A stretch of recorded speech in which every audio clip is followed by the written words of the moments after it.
नमस्कार साथियों, स्वागत है आपका मेरे यूट्यूब चैनल आकांक्षा डीआर में।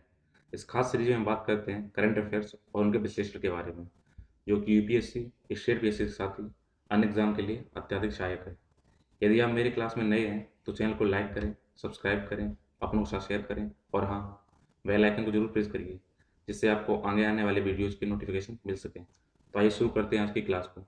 सबसे पहले देखते हैं आज की प्रमुख सुर्खियों को। हाल ही में संसद का मानसून सत्र की शुरुआत हुई है। संसद के पिछले सत्र की अवधि को घटाकर 25 मार्च को अनिश्चितकाल के लिए समाप्त कर दिया गया था और संवैधानिक मानदंडों के अंतर्गत अगला सत्र 6 महीने के भीतर आयोजित किया जाना आवश्यक होता है। यह समय सीमा 14 सितंबर को समाप्त हो रही थी। भारतीय मजदूर संघ द्वारा प्रधानमंत्री नरेंद्र मोदी से भारतीय श्रमिक सम्मेलन अर्थात इंडियन लेबर कॉन्फ्रेंस आयोजित करने की मांग की गई है। भारतीय श्रमिक सम्मेलन का पिछला अंतिम सम्मेलन वर्ष 2015 को आयोजित किया गया था। चीन में मंकी बी वायरस से मानव संक्रमण का पहला मामला सामने आया है। वर्तमान में जारी संसद के मानसून सत्र में पर्यावरण, वन और जलवायु परिवर्तन मंत्रालय तथा ministry of environment and forest द्वारा राष्ट्रीय राजधानी क्षेत्र और इसके निकटवर्ती क्षेत्रों में वायु गुणवत्ता प्रबंधन हेतु आयोग विधेयक 2021 पेश किया जाएगा। एक दशक से अधिक समय तक स्थानीय स्तर पर पायलट प्रोजेक्ट चलाने के बाद चीन ने काफी समय तक प्रतीक्षित अपने राष्ट्रीय कार्बन उत्सर्जन व्यापार बाजार national carbon emission trading market को आधिकारिक तौर पर शुरू कर दिया है। इसके साथ ही चीन ने अपनी उत्सर्जन व्यापार योजना से यूरोपीय संघ की अब तक का विश्व की सबसे बड़ी उत्सर्जन व्यापार प्रणाली को पीछे छोड़ दिया है। इसके अलावा आज हम बात करेंगे स्पेस राइस, डिजिटल भूमि उपयोग डेटा संग्रहण तैयार करने वाले पहले महाद्वीप के बारे में, बिहार के किशनगंज का डिजिटल उपभोक्ता मानचित्र के बारे में और विंटेज मोटर वाहनों के पंजीकरण प्रक्रिया के बारे में। तो आइए शुरू करते हैं अब इनका विश्लेषण। सबसे पहले देखते हैं सामान्य अध्ययन 2 से संबंधित प्रमुख सुर्खियों को। तो सबसे पहले खबर है संसद का मानसून सत्र। हाल ही में संसद का मानसून सत्र की शुरुआत की हुई है। संसद के पिछले सत्र की अवधि को घटाकर 25 मार्च को अनिश्चितकाल के लिए समाप्त कर दिया गया था। आपको पता होना चाहिए, दो सत्र के बीच में 6 महीने से अधिक का अंतराल नहीं होना चाहिए, जो कि इस 25 मार्च से अगर देखा जाए तो इसकी अवधि 14 सितंबर को समाप्त हो रही थी। उसी के आधार पर इसको शुरू करने की योजना बनाई जा रही है। अगर हम देखें किस टॉपिक से लिंक है तो उसका लिंक है संसद और राज्य विधायिका, उनकी संरचना, कार्य संचालन, शक्तियाँ एवं विशेषाधिकार और उनसे उत्पन्न होने वाले विषय। तो आइए देखते हैं कि संविधान में इसके क्या प्रावधान किए गए हैं। अनुच्छेद 85 के अनुसार संसद के दो सत्रों के मध्य 6 महीने के से अधिक का अंतराल नहीं होना चाहिए। तो आपसे अगर प्रश्न ये बनता है कि किस अनुच्छेद के द्वारा ये बात कही गई है कि संसद के दो सत्रों के बीच का अंतर 6 महीने से अधिक नहीं होना चाहिए, तो उसका आंसर आता है आर्टिकल 85। इसमें अगर आपको ध्यान देने वाली बात यह है, संविधान ये निर्दिष्ट नहीं करता है कि संसद का सत्र कब और कितने दिनों के लिए होना चाहिए। अर्थात आपसे ये कभी क्वेश्चन आता है कि संसद के लिए कोई डेट फिक्स की गई है, ये डेट ना तो डेट फिक्स की गई है ना ये फिक्स किया गया है कौन सत्र कितने दिन चलेगा। बस यही किया गया है कि आप संसद का सत्र चलाएं। 3 सत्र होते हैं पूरे साल में और उसमें भी 2 सत्र के बीच में 6 महीने से अधिक का गैप नहीं होना चाहिए। इसके अलावा संसद के 2 सत्रों के बीच अधिकतम अंतराल 6 महीने से अधिक नहीं हो सकता, अर्थात एक वर्ष में कम से कम 2 बार संसद की बैठक होना आवश्यक है। इससे अगर हम गणितीय गणना करें तो आपको क्लियर हो जाएगा, अगर 6 महीने के अंदर हमें सत्र चलाना है तो कम से कम सत्र को साल में 2 बार तो चला ही सकते हैं। संसद का सदन की पहली बैठक और उसके सत्रावसान के मध्य की अवधि होती है। अर्थात संसद में जब पहली बार कोई बैठक की जाती है और जिस टाइम तक बैठक होती है या जितने दिनों बाद जब ये खत्म किया जाता है उसको बोलते हैं सत्रावसान यानी सत्र का समापन। इन बीच के जो जितना भी टाइम पीरियड है उसको बोलते हैं सत्र का समय। तो आइए शुरुआत देखते हैं सत्र किसके द्वारा आहूत किया जाता है, यानी सत्र किसके द्वारा स्टार्ट किया जाता है। जैसे हम हवन में आहुति देकर हवन को स्टार्ट करते हैं, वैसे देखते हैं सत्र को किसके द्वारा स्टार्ट किया जाता है।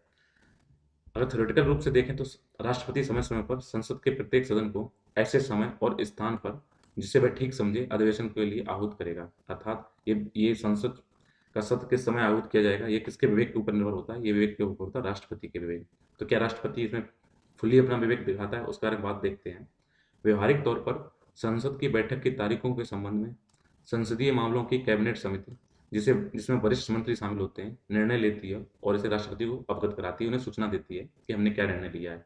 अंततः प्रधानमंत्री की अध्यक्षता में कार्यपालिका के पास राष्ट्रपति को संसद सत्र आहूत करने की सलाह देने की शक्ति होती है। इसका मतलब ये है कि डायरेक्ट वे में तो राष्ट्रपति स्टार्ट करता है सत्र को, लेकिन उसको सलाह कौन देता है, वो देता है कैबिनेट समिति, यानी जिसमें कैबिनेट मिनिस्टर्स होते हैं और उनकी समिति द्वारा जो उसमें उसका चेयरपर्सन चेयर लीडर पीएम होते हैं, तो पीएम उनको जो बात बताते हैं उस टाइम स्टार्ट किया जाता है।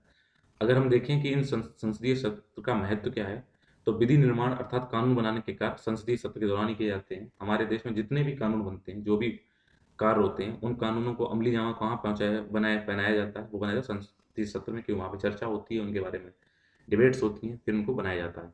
इसके अलावा सरकार के कामकाज की गहन जांच और राष्ट्रीय मुद्दों पर विचार विमर्श केवल संसद के दोनों सदनों में जारी सत्र के दौरान ही किया जा सकता है। अगर संसद के दोनों सदनों की बात करें, आपको पता होना चाहिए संसद में दो सदन होते हैं, एक होता है लोकसभा और एक होता है राज्यसभा। राज्यसभा को अपर हाउस और लोकसभा को लोअर हाउस कहते हैं। एक अच्छी तरह से काम कर रहे लोकतंत्र के लिए संसदीय कार्य पद्धति का पूर्वानुमान होना अति आवश्यक है।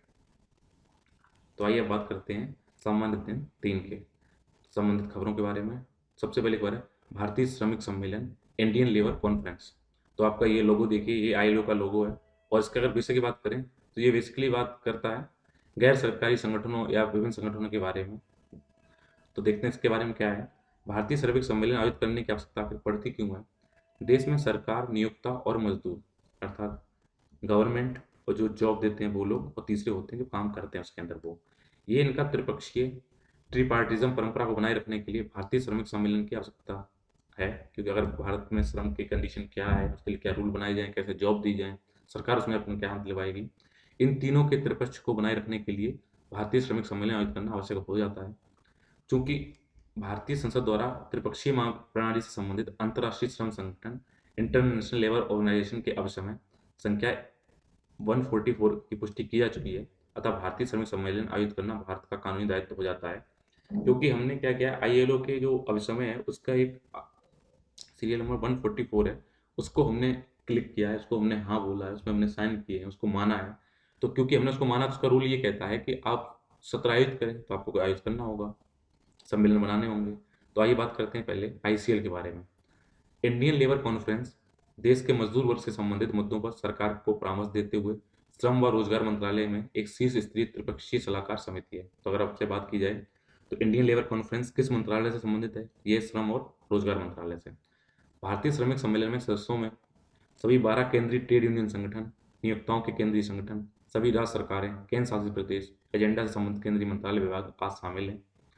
भारतीय श्रमिक सम्मेलन, इसको तत्कालीन त्रिपक्षीय राष्ट्रीय श्रमिक सम्मेलन की पहली बैठक 1942 में हुई थी, और अब तक में कुल 46 सत्र आयोजित हो चुके हैं। अगर इसके महत्व की बात करें तो भारतीय श्रमिक सम्मेलन में श्रमिक कल्याण में सुधार के उद्देश्यों से महत्वपूर्ण मुद्दों पर चर्चा की जाती है, उन पर विचार किया जाता है, विमर्श किया जाता है, राय बनाई जाती है। इस मंच के द्वारा न्यूनतम वेतन निर्धारण पद्धति की शुरुआत और रोजगार के लिए स्थायी आदेश सहित कई उल्लेखनीय योगदान किए गए हैं। तो आइए अब बात करते हैं मंकी बी वायरस के बारे में। हाल ही में चीन में मंकी बी वायरस से मानव संक्रमण का पहला मामला सामने आया है। तो ये मंकी बी वायरस के नाम से आपको ज्ञात हो रहा है कि बंदरों से प्रसारित होने वाली बीमारी है। उस वायरस का डिजाइन कुछ इस तरीके से है। तो उसका असर मानव के ऊपर क्या होता है, आप ये देख लीजिए। यहाँ पे आप जैसे आप चिकन पॉक्स या स्मॉल पॉक्स देखते हैं, उसी तरह के आप देखिए हाथों में ऐसे ऐसे सिम्टम्स आते हैं। तो अगर उस खबर की बात करें, 50-year-old vet showed early honest symptoms of nausea and vomiting a month after the dissecting two dead monkeys in early March. Meanwhile, his family members are reportedly safe from the virus. ये Beijing की बात है जिसमें ये घटना आई है।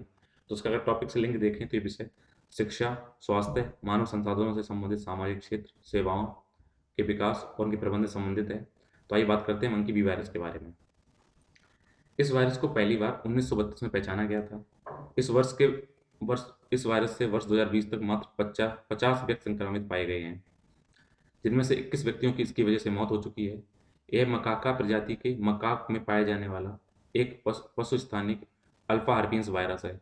पशु स्थानिक मतलब ये पशुओं से फैलने वाला है, और अल्फा हार्पिस वायरस का मतलब ये होता है, ये उस टाइप का वायरस होता है जिससे आपको देखा होगा, इसमें जिससे पहले क्या होता है, जिसमें जहाँ पे टच होता है, काटता है, तो उसकी स्किन पे क्या होता है, हल्के से क्या होता है, वहाँ पे फलके पड़ जाते हैं, और उसमें क्या होता है, पस भर जाता है। जैसे हमारे यहाँ चिकन पॉक्स इसका उदाहरण है, वो भी अल्फा हार्पिस वायरस का एक प्रकार का रोग है। वी वायरस एकमात्र old world monkey harpy virus है जो मनुष्यों में गंभीर रोगजनक प्रदर्शित करता है। वर्तमान में वी वायरस से संक्रमण से बचाव के लिए कोई टीका उपलब्ध नहीं है, इसलिए इसके आपको बचाव करना आवश्यक है, क्योंकि इसका टीका बनाया नहीं गया है। अगर इसके संचरण की बात करें तो कैसे फैलता है, इस वायरस से संक्रमण का संचरण बंदरों के सीधे संपर्क में आने या इनके शरीर से स्रावित होने वाले द्रव्यों के आदान प्रदान के माध्यम से हो सकता है। अगर इसके लक्षण देखें तो संक्रमण की शुरुआत में बुखार और ठंड लगना, मांसपेशियों में दर्द, थकान, सिर दर्द जैसे फ्लू जैसे लक्षण दिखाई पड़ते हैं। आपको स्टार्टिंग में आपको फ्लू हो गया है, लेकिन बाद में क्या होता है, वी वायरस होता है। इसके बाद संक्रमित व्यक्ति के शरीर पर घाव की जगह या शरीर का जो भाग बंदर के संपर्क में आया था उसमें छोटे छोटे छाले पड़ बन जाते हैं। इन संक्रमण के कुछ अन्य लक्षणों में सांस लेने में तकलीफ, मतली यानी आपका जीवन मचलाना, उल्टी, पेट दर्द और हिचकी आदि भी शामिल है। जैसे जैसे बीमारी बढ़ती है वायरस का असर फैलता जाता है और ये माइंड में रीढ़ और हड्डी की सूजन आने लगती है, जिसके परिणामस्वरूप घाव की जगह के पास दर्द, शून्यता, खुजली जैसे तंत्रिका संबंधी और सूजन संबंधी लक्षण विकसित होने लगते हैं और मांसपेशियां ठीक ठाक से काम करना बंद कर देती हैं। अभी भारत में अब कल की ये खबर है कि हरियाणा राज्य का एक बच्चा है जिसकी बर्ड फ्लू से मौत हुई है। तो बर्ड फ्लू वजह से भी इसका देखा गया पहला मौत हो चुकी है भारत में। आइए बात करते हैं एनईए स्काउट, नासा का नया जो अंतरिक्ष यान है इसके बारे में। ये इसलिए हम पढ़ रहे हैं कि इसमें कुछ स्पेशल बात कही गई है जिसको हम आपको आगे समझाते हैं। बस आपको ये ध्यान रखना है कि जैसे आपने देखा होगा जब कोई नाव आपने देखी होगी या बड़ा बोट देखा होगा तो उसमें क्या होता है, एक पाल लगा होता है, जैसे कपड़ा लगा होता है जिसकी हेल्प से वो इधर आपको चलाते हैं, डायरेक्शन डिसाइड करते हैं। उसी की बेस को देखते इसको बनाया गया है। एनईए स्काउट आर्टेमिस 1 के साथ भेजे जाने वाले कई अंतरिक्ष उपकरणों में से एक है। आर्टेमिस 1 को संभवतः इसी वर्ष नवंबर को लॉन्च किया जाएगा। तो आइए हम इसमें बात करेंगे आखिर एनईए क्या है स्काउट, और साथ ही साथ आर्टेमिस 1 कौन सा यान या क्या कौन सा अभियान है उसकी बात करते हैं। अगर इसको हम विषय से संबंधित देखें तो ये सूचना प्रौद्योगिकी, अंतरिक्ष, computer, robotics, nano technology, biotechnology और इंटेलेक्चुअल प्रॉपर्टी राइट से संबंधित विषयों से संबंधित जागरूकता के बारे में संबंधित है। तो आइए देखते हैं एनईए स्काउट क्या है। अगर एनईए की हम बात करें तो एनईए की फुल फॉर्म है नियर अर्थ एस्टेरॉयड, जिसको हिंदी में बोलते हैं पृथ्वी के निकट क्षुद्र ग्रह, जो छोटे छोटे ग्रह हैं उनके बारे में है। एनईए स्काउट एक लघु अंतरिक्ष यान है जो आकार में जूते के एक बड़े डिब्बे के बराबर होता है। जितने बड़े डिब्बे में जूते रखे आता है उतने बड़ा ये एक यान है जिसका फुल फॉर्म है नियर अर्थ एस्टेरॉयड। इसका मुख्य मिशन पृथ्वी के निकट भ्रमण कर रहे क्षुद्र ग्रहों से होने वाले उड़ान भरना और आंकड़े एकत्रित करना। ये उन क्षुद्र ग्रहों के पास जाएगा, उनके पास उड़ान करेगा, उनके आंकड़े इकट्ठे करेगा और उनको प्रोवाइड कराएगा साइंटिस्ट को। यह अमेरिका का पहला अंतरिक्ष मिशन होगा जिसमें सोलर सेल प्रोपल्सन का उपयोग किया जाएगा। तो आपको इसमें इंपॉर्टेंट टर्म है सोलर सेल इम्पल्सन, सॉरी प्रोपल्सन। तो देखते हैं इसके क्या बारे में। सबसे पहले बात करते हैं एनी स्काउट यानी अपनी गति के लिए सोलर प्रकाश का उपयोग किस प्रकार करेगा, इसके बारे में डिटेल में जानते हैं। जैसे आपको पता चले क्यूब सेट, मतलब ये सोलर पैनल जो लगे होते हैं इनको उसके अंदर छोटी छोटी सेल लगाई जाती है, इनको बोलते हैं क्यूब सेट। अब इन क्यूब सेट में मनुष्य के बाल से भी महीन और आकार में एक रैकेट बॉल कोट के बराबर एल्युमिनियम लेपित प्लास्टिक फिल्म के बदना में पॉल जैसे सेल बोलते हैं। जैसे आपने नाव में देखा होगा, जैसे अगर ये नाव के ऊपर जो आपने देखा होगा ये तिरपाल से लगी होती है, इसको सेल बोलते हैं। तो यही लगाया गया है। किसका बनाया गया है वो? एल्युमिनियम लेपित प्लास्टिक फिल्म का, जिसके स्टेनलेस स्टील मिश्र धातु की लंबी बल्लियों का भी प्रयोग किया गया है। यह विस्तृत आकार का पाल सौर प्रकाश को परावर्तित करके आगे धकेलने के लिए बल या प्रेरक, जिसको इंग्लिश में थ्रस्ट कहते हैं, उसका उपयोग करेगा। जैसे क्या है, आप मानिए कि ये लगा उसका पाल है, इसमें एल्युमिनियम लेपित प्लास्टिक लगी हुई है, यहाँ से सौर की किरणें आ रही हैं, उनके फोटॉन्स आ रहे हैं, वो यहाँ पे आए, उसने इस पे टकराए, तो उन्होंने टकराने पे क्या किया, क्योंकि इधर से आ रहे हैं उनको धक्का दिया, तो ये कहाँ बढ़ गया, आगे बढ़ गया। तो ऐसे ही ये आगे बढ़ता बढ़ता टहलता रहेगा, तो इसमें एनर्जी यहाँ से मिलेगी। सौर प्रकाश में उपयुक्त कण जिसमें ऊर्जा ही होती है उसे हम क्या बोलते हैं? फोटोन बोलते हैं। उनकी ऊर्जा होती है, उन कणों को बोलते हैं फोटोन। जैसे जैसे ये सौर सेल से वापस प्रतापित होकर आगे के मंद गति से निरंतर धक्का देंगे तो आपका सीधी बात है वो आपका एनईए आगे बढ़ता जाएगा। समय के साथ ये निरंतर थ्रस्ट अंतरिक्ष यान को अत्यधिक तीव्र गति प्रदान करने में सक्षम होगा, जिससे क्यूबसैट अंतरिक्ष में गति कर सकता है और अपने लक्षित शुद्ध ग्रह तक पहुंच सकता है। अगर इस मिशन की महत्व की बात करें तो एनईए स्काउट पृथ्वी के निकट स्थित एक क्षुद्र ग्रह से होकर उड़ान भरने हेतु लगभग 2 वर्ष लंबी यात्रा शुरुआत करेगा। अपने गंतव्य पर पहुंचने के बाद यह अंतरिक्ष यान क्षुद्र ग्रह की छवियों को कैप्चर करेगा, उनकी फोटो लेगा, जिनका उपयोग वैज्ञानिक हमारे सौर मंडल में स्थित पृथ्वी के निकटवर्ती व लघु आकार के किंतु महत्वपूर्ण क्षुद्र ग्रहों के बारे में जानकारी में वृद्धि करेंगे। इसके अलावा इन क्षुद्र ग्रहों की विशेषताओं को समझने में हमें इनसे टकराव की स्थिति में होने वाले संभावित नुकसान को कम करने हेतु रणनीति विकसित करने में मदद मिलेगी। अगर आपको इफेक्ट बताएं, नासा के सौर मिशन का नाम सोलर क्रूजर है। तो अभी हमने स्टार्ट में बात की थी कि किस अभियान के तहत ले जाया जा रहा है, उसका नाम है आर्टेमिस 1। तो आइए देखते हैं आर्टेमिस 1 क्या है। आर्टेमिस 1 ओरियन अंतरिक्ष यान और स्पेस लॉन्च सिस्टम रॉकेट की एक मानव रहित परीक्षण उड़ान है। आर्टेमिस कार्यक्रम के तहत नासा द्वारा वर्ष 2024 में पहली बार महिला को चंद्रमा पर उतारने और 2030 तक सस्टेनेबल लूनर एक्सप्लोरर प्रोग्राम स्थापित करने का लक्ष्य रखा गया है। तो आपसे ये सबसे इंपॉर्टेंट सवाल ये है कि नासा के किस अभियान द्वारा महिला को अंतरिक्ष में उतारने की बात की जा रही है, तो उस अभियान का नाम है आर्टेमिस 1। ये आपसे इंपॉर्टेंट क्वेश्चन रहता है। आइए बात करते हैं राष्ट्रीय राजधानी क्षेत्र और उसके निकटवर्ती क्षेत्रों में वायु गुणवत्ता प्रबंधन हेतु आयोग विधेयक 2021। जैसा आपको पता है कि वर्तमान में मानसून सत्र स्टार्ट हो गया है। इसी को देखते हुए पर्यावरण, वन और जलवायु प्रबंधन मंत्रालय द्वारा राष्ट्रीय राजधानी क्षेत्र में और इसके निकटवर्ती क्षेत्रों में वायु गुणवत्ता प्रबंधन हेतु आयोग विधेयक 2021 पेश किया जाएगा। अगर इसको इंग्लिश में देखें तो ये the commission of air quality management in national capital region and adjoining areas bill 2021। तो अगर इसका देखें किस टॉपिक से लिंक है, तो ये संरक्षण, पर्यावरण प्रदूषण और क्षरण, पर्यावरण प्रभाव और उनका आकलन संबंधित है। यह विधेयक एक आयोग की स्थापना करेगा और पिछले वर्ष लागू किए गए अध्यादेश को प्रतिस्थापित करेगा, उसको रिप्लेस कर देगा। विधेयक में कई दौर की वार्ता के बाद पराली जलाने पर कठोर दंड और संभावित कारावास की सजा संबंधी किसानों की चिंताओं को ध्यान में रखा गया है, क्योंकि पराली के लिए अभी तक कोई उसको वेस्टेज को कैसे मैनेजमेंट किया जाए, इसका कोई फाइनली सोल्यूशन नहीं निकला है। तो पराली जलाना किसानों के लिए समस्या बनी हुई है, उन्होंने पराली जलाना पड़ रहा है, उनके लिए कुछ और समस्याएं हैं, उसको देखते हुए इसमें बात की गई है। तो आइए देखते हैं कि इस विधेयक में आखिर क्या परिवर्तन किए गए हैं। सरकार ने विधेयक में पराली जलाने को गैर अपराध कर दिया है। पहले पराली जलाने का अपराध घोषित कर दिया गया था, अब उसको चेंज कर दिया गया है। साथ ही साथ संभावित कारावास संबंधी उपबंध को भी वापस ले लिया गया है। हालांकि किसानों सहित जो भी व्यक्ति पराली जलाते हुए पाए जाएंगे उन पर पर्यावरण क्षतिपूर्ति शुल्क, उन पर क्या लगेगा, फ्री फीस लगेगी, लेकिन जो उनके ऊपर पहले अपराध क्रिमिनल चार्ज लगते थे उनको हटाने की इसमें बात कही गई है। आइए बात करते हैं वायु गुणवत्ता प्रबंधन आयोग के बारे में। Commission for air quality management का गठन अक्टूबर 2020 में राष्ट्रीय राजधानी क्षेत्र और उसके निकटवर्ती क्षेत्रों में वायु गुणवत्ता प्रबंधन हेतु आयोग अध्यादेश के तहत किया गया था। CAQM अर्थात commission of air quality management का गठन करने के लिए पूर्ववर्ती पर्यावरण प्रदूषण रोकथाम व नियंत्रण प्राधिकरण environment pollution prevention and control authority अर्थात EPCA को भंग कर दिया गया था। वायु गुणवत्ता प्रबंधन आयोग एक सामुदायिक प्राधिकरण अर्थात स्टेटरी अथॉरिटी होगा। एक केंद्रीय प्रदूषण नियंत्रण बोर्ड और दिल्ली, पंजाब, हरियाणा और उत्तर प्रदेश और राजस्थान के राज्य प्रदूषण नियंत्रण बोर्ड जैसे निकायों का अधिक्रमण करेगा अर्थात उन पर उनको सुपरवाइज करेगा। तो आपको यह ध्यान रखना होगा इस विधेयक के अंदर किन किन राज्यों को कवर किया गया है, वो है दिल्ली, पंजाब, हरियाणा, उत्तर प्रदेश और राजस्थान। अगर इस आयोग की संरचना की बात करें तो इस आयोग की अध्यक्षता भारत सरकार के सचिव अथवा राज्य सरकार के मुख्य सचिव के रैंक के अधिकारी द्वारा की जाएगी। तो आइए देखते हैं कि NCR रीजन में कौन कौन सी क्षेत्र आते हैं और उनमें कौन कौन से जिले शामिल है।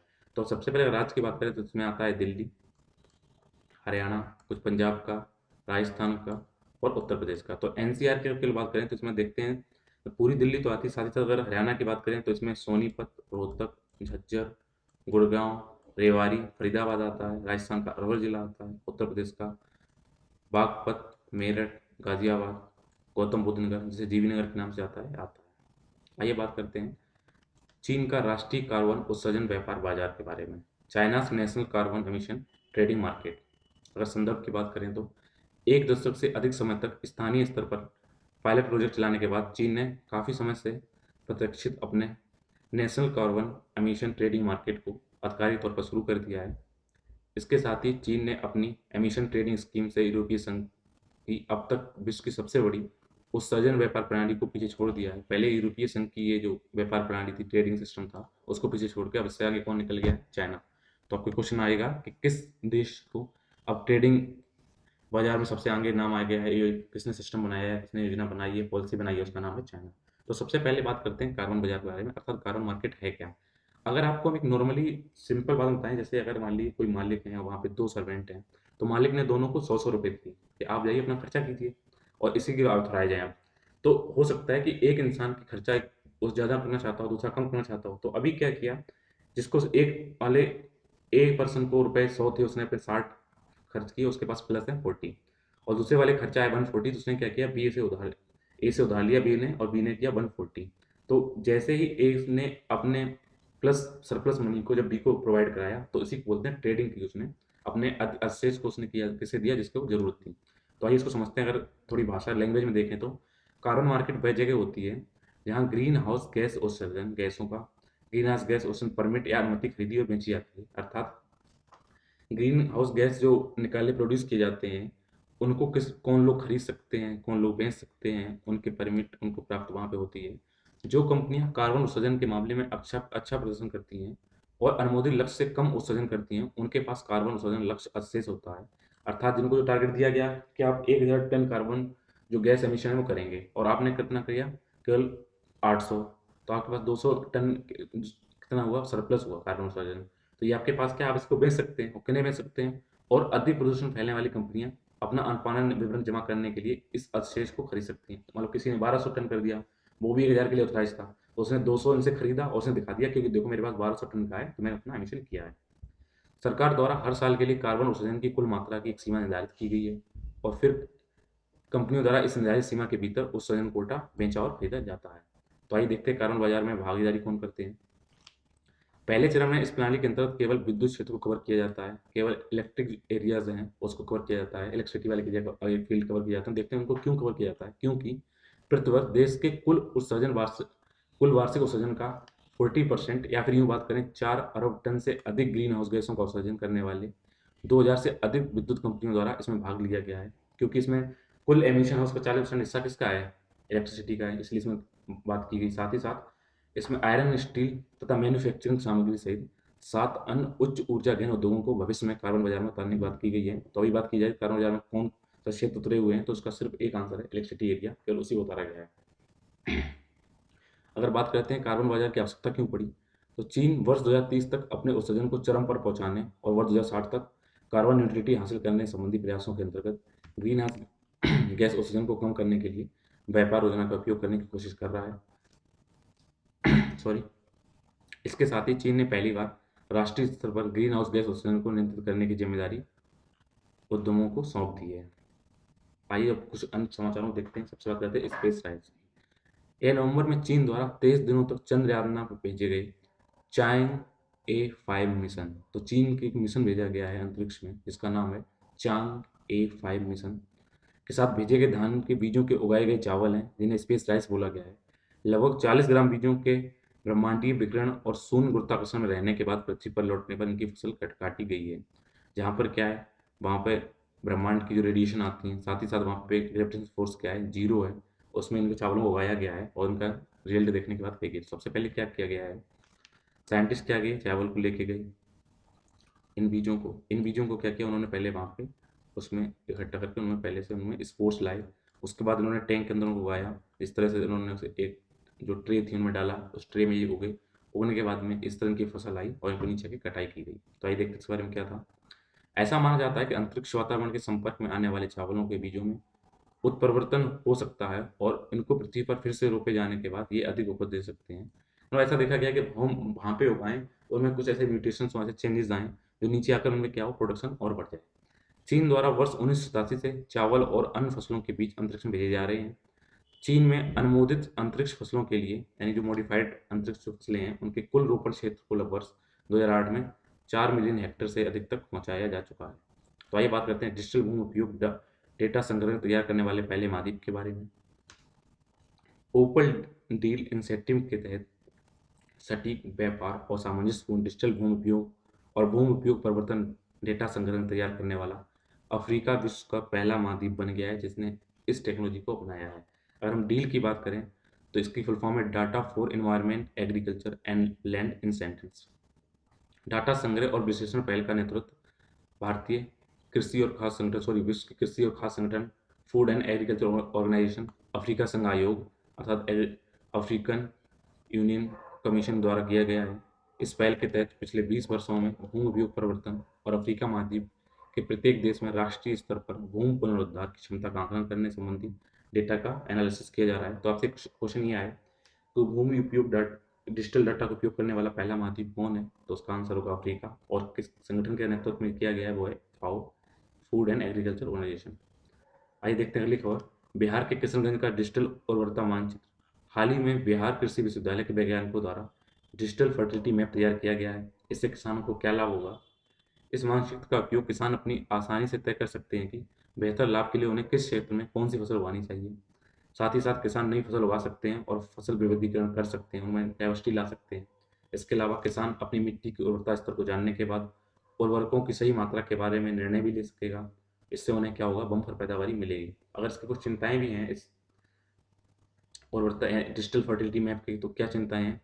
इन अवलेखों के बढ़ते डिजिटीकरण और भूमि उर्वरता विवरण से कृषि विशेषज्ञ और किसान चिंतित हैं। उन्हें आशंका है कि निजी कंपनियां और बड़े कॉरपोरेट घरानों द्वारा भूमि को अधिग्रहण किया जाएगा और ऋण देकर किसानों को जाल में फंसाया जाएगा, जिससे विभिन्न उद्देश्यों के इस डाटा का दुरुपयोग किया जा सकता है। इसके अलावा किस जिससे किसान संकट में पड़ सकते हैं। तो आइए देखते हैं विंटेज मोटर वाहनों की पंजीकरण प्रक्रिया के बारे में। विंटेज विंटेज मोटर वाहन आखिर होते क्या हैं और उनके रजिस्ट्रेशन के प्रोसेस क्या है? तो आपने जैसे पुरानी मूवी में देखा हो 1960, 70 या 80s की मूवी में देखा होगा कि हीरो किस गाड़ी में आते थे, विलेन किस गाड़ी में आते थे, हमारे बच्चन साहब किस गाड़ी में आते थे, वो इस टाइप की गाड़ियाँ आती थी। इन्हीं को क्या क्या बोला जाता था? विंटेज गाड़ियाँ बोला जाता है। क्यों बोला जाता है इसके बारे में आप देखिए। हाल ही में सड़क परिवहन और राजमार्ग मंत्रालय द्वारा विंटेज मोटर वाहनों की पंजीकरण प्रक्रिया को औपचारिक रूप देते हुए CMVR 1982 में संशोधन किया गया है। इसका उद्देश्य भारत में पुराने वाहनों की विरासत को संरक्षित और बढ़ावा देना, क्योंकि हमारे विरासत के हिस्सा हो चुके हैं, तो उसको क्या करना है, आपको इनको रिजर्व रिजर्व करना है और इनको आपको इंसेंटिव प्रदान करना है, इनको बढ़ावा देना है। तो आइए देखते हैं कि नए नियम और विशेषताएं क्या हैं। नए नियम के तहत ऐसे वाहन जो 50 वर्ष से अधिक पुराने हैं, उन सभी 2 और 4 पहिया वाहनों को अपने मूल रूप में सुरक्षित रखे गए और जिनमें कोई महत्वपूर्ण बदलाव नहीं हुआ है, उन्हें विंटेज मोटर वाहन के रूप में मान्यता प्रदान की गई है। तो अगर आपसे प्रश्न बनता है कि विंटेज मोटर वाहन आखिर किसको डिफाइन किया गया है, तो चाहे वो टू व्हीलर हो या फोर व्हीलर हो, बस क्या होना चाहिए, 50 वर्ष पुराने होने चाहिए और जिस टाइप के थे वैसे टाइप के होना चाहिए, उसमें कोई मॉडिफिकेशन नहीं किया गया है, तो उनको बोला जाएगा विंटेज वाहन। पहले से रजिस्टर्ड वाहन अपने मूल रजिस्ट्रेशन चिन्ह को बरकरार रख पाएंगे। हालांकि नए पंजीकरण के लिए पंजीकरण चिन्ह XXVA YY8 के रूप में निर्दिष्ट किया जाएगा। अगर आपके पास पुराना रजिस्ट्रेशन है तो ठीक है, अगर आप नए तरीके से रजिस्ट्रेशन कराते हैं तो उसमें आपका क्या साइन मिलेगा, XXVA YA8।